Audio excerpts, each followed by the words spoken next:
jodoh juga pergi ke masuk mission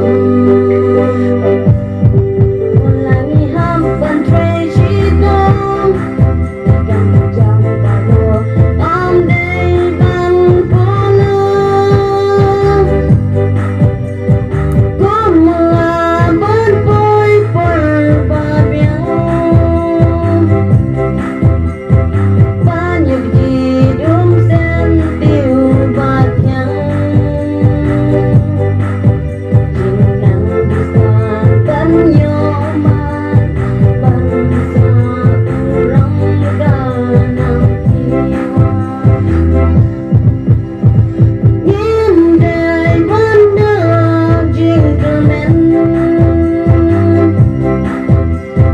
Kuki kenas kenginyang Duki bahala yo jing syai Duki kaki malendai Bangsa jing start I kan perang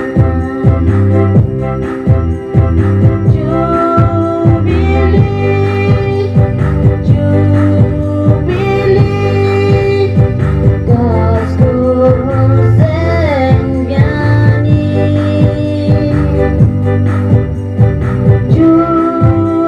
Jubilee, Jubilee,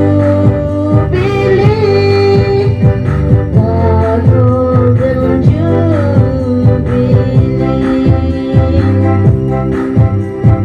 The golden Jubilee.